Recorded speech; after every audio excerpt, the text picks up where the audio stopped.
Okay, the smoke is cleared, and I did take the steering column off a little bit, took the bottom off, and I just unplugged everything except for the ignition.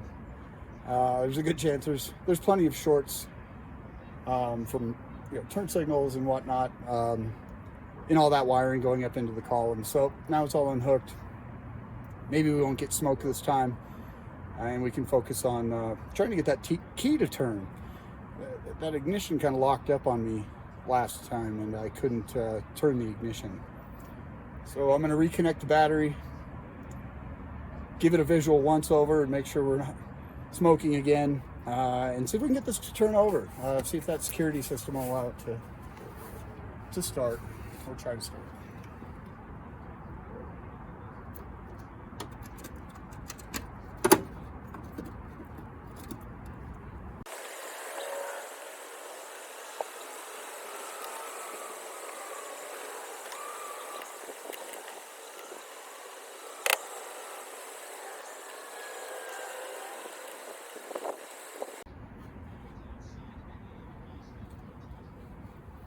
No start. I unplugged the unit for the Alpine security system while I was in there fidgeting. I read online that these older ones, you could just disable that by unplugging the unit. That didn't change anything. I am getting dash lights and idiot lights, and I can hear some relays coming on under the dash when I turn the key, but still no turn. So I'm gonna have to work on that a little bit. And get back to this. So I do not know what the cause is yet. Okay, I was able to get it to turn over. Unfortunately, I wasn't recording at the time. I expected just hours and hours of troubleshooting and tracing wires. But let me show you what I did so that others know in case they're kind of dealing with the same scenario. I turned the key and nothing was happening, but we could hear relays and solenoids clicking. So I thought maybe the starter was just stuck. Oh, sorry for the shaky video. So I came under it here to the starter and the solenoid. And you've got a couple connections on there.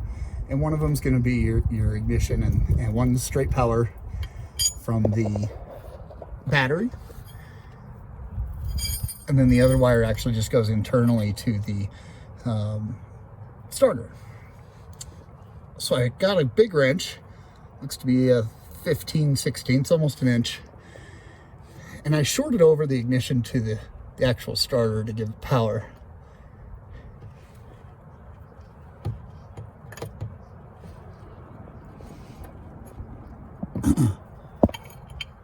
Get the right one here, and you'll see some sparks. It won't shock you.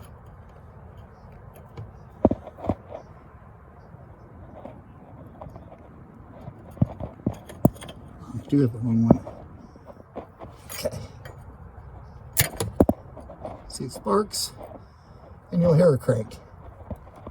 Oh God, everything's so corroded.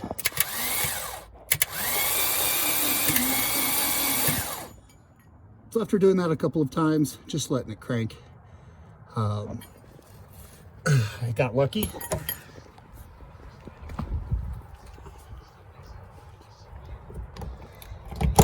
And when I came inside, the security system's pissed off again. It actually locked me out last time.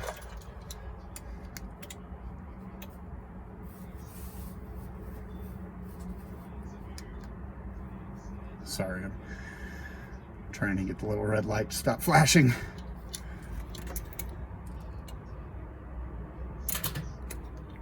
Yeah, well, it did work last time. Those connections on the starter are just so corroded. I'm gonna need to take those off, clean those, put them back on. Who knows how long the starter will last. Yeah, now we've got nothing. I'll be right back. The back, I just went down there and just banged on it with a hammer. The starter and the starter solenoid. Hit that with a hammer a few times. That always works, at least momentarily. But like I said, I think that starter's gonna have to be replaced. But here we go. We're gonna crank from the ignition. No, we're not, because the security system's on again. God, this thing is horrible. You can hear it clicking down there.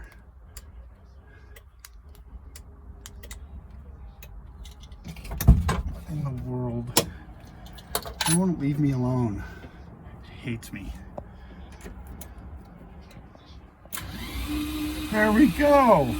We caught it on camera.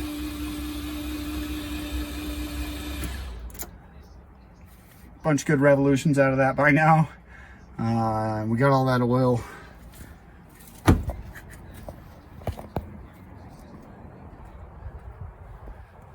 Now we've gotten all that oil out of the cylinders. Now I can work towards doing a compression check, and then we'll be working on spark and checking to see if we actually get ignition. I'm gonna do a compression check now. Got my cage hand tightened into cylinder number 1. I'm gonna crank the engine over about 3 to 5 times. So a good 3 seconds is enough. We're looking for somewhere around 100 PSI on that gauge there. Let's see what we get.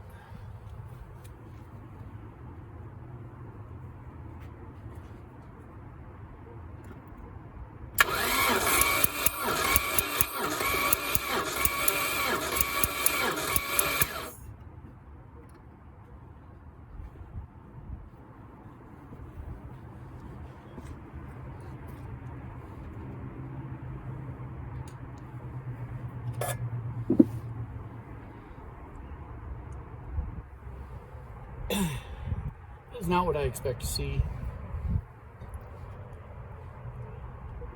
on a compression check for just an old Porsche 4-cylinder. Again, we should be somewhere around 100, 95 or so, 96.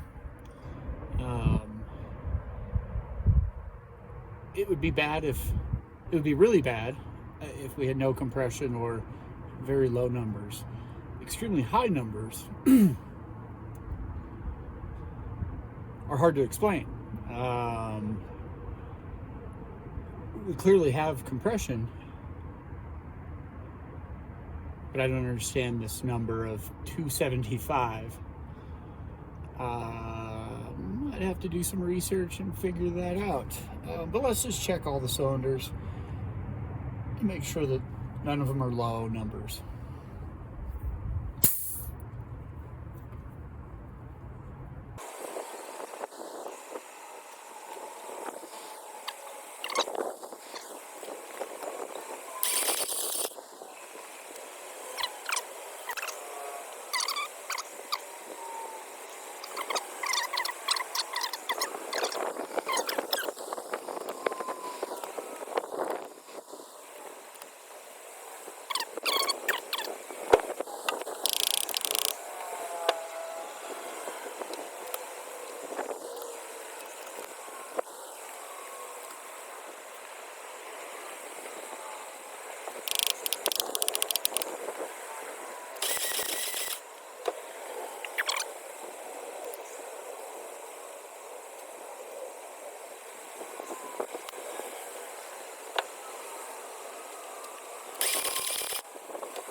And close to 275, about 270 there on cylinder number 4. So again, at least we know we have compression. We just don't know why it's abnormally high.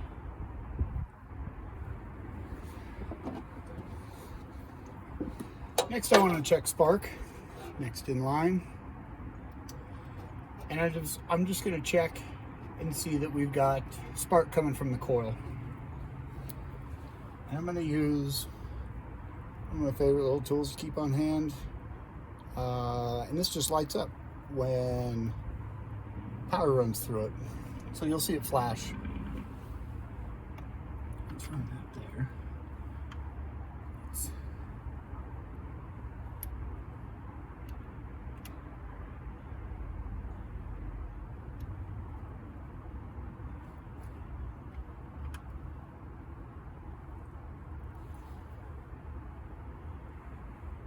Now you have to look for the light. I think I can see it from inside, but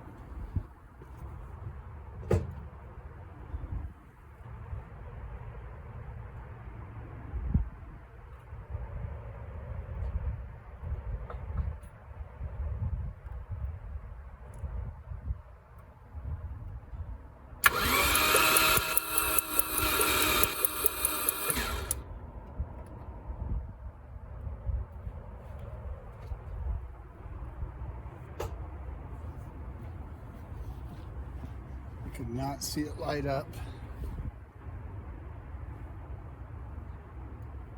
from inside. I need a Lone Wolf 4000.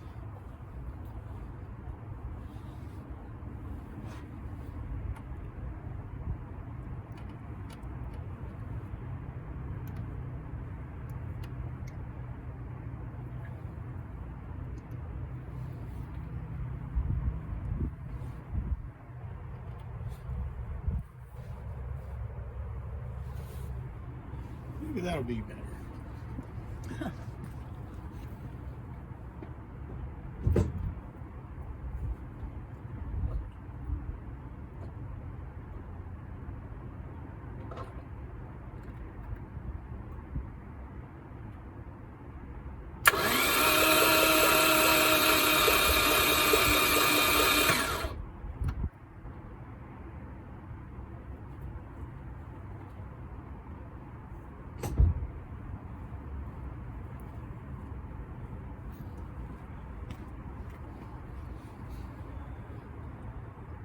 I still couldn't see it from inside the car. The windshield's really bad too, but I'm gonna pause the video and check the playback of that and see if the camera caught any light.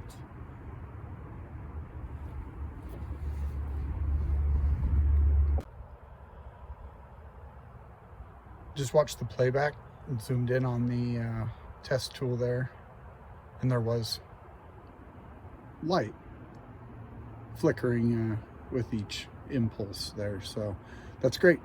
That means we have spark over to the distributor.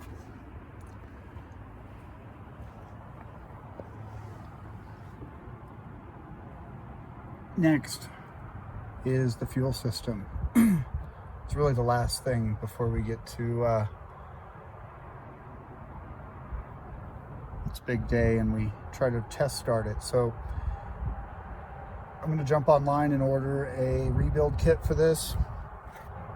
I mentioned it before. It comes with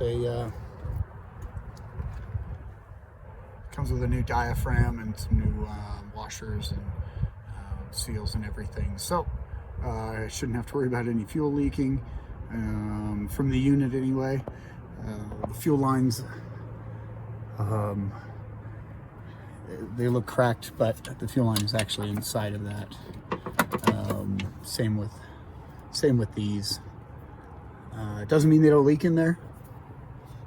They need to be replaced, but again, we're just looking for a test start. We just want to see what kind of life is left in this car and what direction to take it. It's still up in the air. This car has a lot of damage. We can now see the damage in the floorboard now that I've got it all cleaned out. And yeah, I just got to cut it out, put in some new metal. Same with over there. Actually, it seems okay. There wasn't actually any rust over there. It's just this driver's side. And then the rear tire well. I'll show you guys.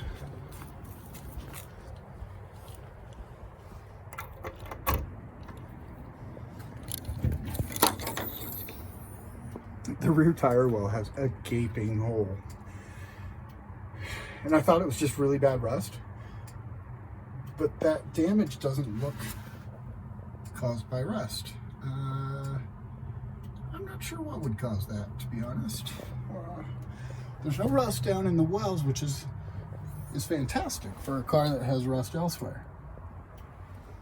All of this is actually cleaning up pretty well.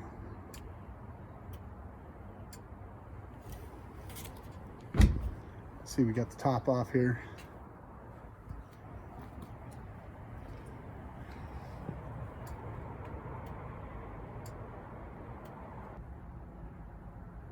I thought I'd hook up the oil pressure gauge after the interior was stripped. Everything was really bad. So I ran the wire up to here where the speaker unit used to be. Make a little panel, hold some gauges there. This car isn't going to have a stereo anymore. But I wanted to show you that we have oil pressure.